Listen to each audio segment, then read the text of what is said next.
जय हिंद दोस्तों। चलिए दोस्तों बात करते हैं इस एक और क्वेश्चन के बारे में। इस क्वेश्चन में एग्जामिनर ने क्या कहा है, the compound interest on a certain sum of money at 5% per annum for 2 year is rupees 246। The simple interest on the same sum for 3 year at 6% per annum. यानी एग्जामिनर ने क्या कहा, उसके पास कोई अमाउंट था, उसने 5% के रेट ऑफ इंटरेस्ट पे 2 साल के लिए दे दिया। जो इंटरेस्ट था वो कंपाउंडेड था और जो टोटल इंटरेस्ट मिला उसे वो 246 मिला।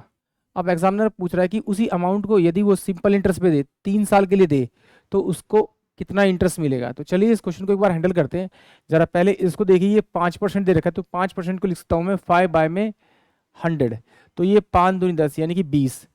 अगर स्टार्टिंग में उसके पास 20 रुपये थे तो 1 साल बाद उसने इंटरेस्ट प्लस अमाउंट दिया होगा, तो वो टोटल अमाउंट कितना हो गया, 21 रुपये दिया होगा, यानी कि 1 रुपये इंटरेस्ट दिया होगा उसने आपका। तो 2 साल के लिए बोल रहा है तो इसका स्क्वायर कर दीजिए, इसका स्क्वायर कर दीजिए।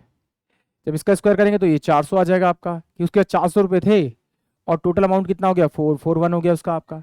इन दोनों का डिफरेंस करेंगे तो डिफरेंस कितना आएगा आपका, 41 आएगा। बट वो कह रहा है डिफरेंस कितना आपका, 246 है आपका। तो इसको किस नंबर से मल्टीप्लाई करें, अगर इसको मैं 6 से मल्टीप्लाई करूं तो मेरे पास ये कितना बचेगा, 246 बनेगा। तो इसी को इससे मल्टीप्लाई कर दीजिए, तो 2400 रुपये जो आएंगे उसके पास में उसका प्रिंसिपल अमाउंट आएगा। अब इस अमाउंट को वो 3 साल के लिए कितने परसेंट पे दे रहा है, 6% पे दे रहा है। तो 6/100 कर दीजिए इसको। इसको सोल्व करेंगे, ये काटेंगे तो ये कितना होगा, 4 तिया 12 और ये 3 दूनी 6 7 और उसको 6 से मल्टीप्लाई कर दिए, 6 दूनी 12, 6 सत्ते 42 और 43, यानी कि 432 इस क्वेश्चन का करेक्ट आंसर होगा। यानी कि ऑप्शन डी जो होगा वो इस क्वेश्चन के लिए करेक्ट होगा। एक बार फिर देखते हैं, ये परसेंटेज है, इस परसेंटेज को खोला मैंने तो यहाँ पर देखिए एग्जामिनर ने कहा ये 5/100 है। अगर उसके पास 100 रुपीज़ थे तो 1 साल में उसने इंटरेस्ट 5 रुपये दिया होगा। या फिर इसे छोटा कर दो तो मैं 1 में कितना 20 आएगा। अगर उसके पास स्टार्टिंग में 20 रुपीज़ थे तो 1 साल में जो इंटरेस्ट देगा वो 1 रुपये देगा। तो इसका मतलब है टोटल जो अमाउंट देगा 1 साल के बाद में 20 रुपये होने के बाद में 1 रुपये इंटरेस्ट देगा। तो दिया कितना होगा उसने, 21 दिया होगा। और यही कंटिन्यू प्रोसेस अगले साल भी चला होगा। तो 400 से कितना हुआ, 441 हुआ। इन दोनों का डिफरेंस किया तो ये इंटरेस्ट आया। बट एक्चुअली में इंटरेस्ट जो है मेरे पास 246 है। तो इसको किस नंबर से मल्टीप्लाई करूँ, ये 246 बन जाए 6 से।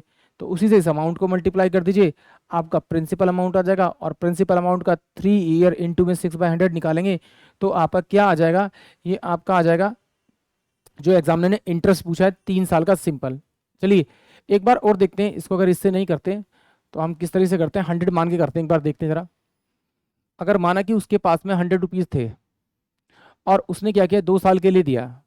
रेट ऑफ इंटरेस्ट कितना है, 5%।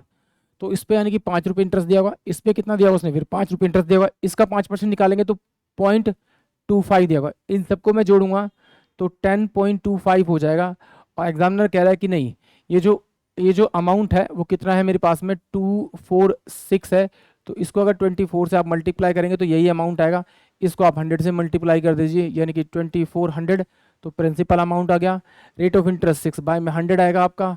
इनटू में कितना, 3 ईयर है, इसे आप काटेंगे तो आपके पास में 432 यही आपका इंटरेस्ट आएगा 3 साल का सिंपल। आई होप आप सभी को क्वेश्चन समझ में आया होगा। जय हिंद, जय भारत।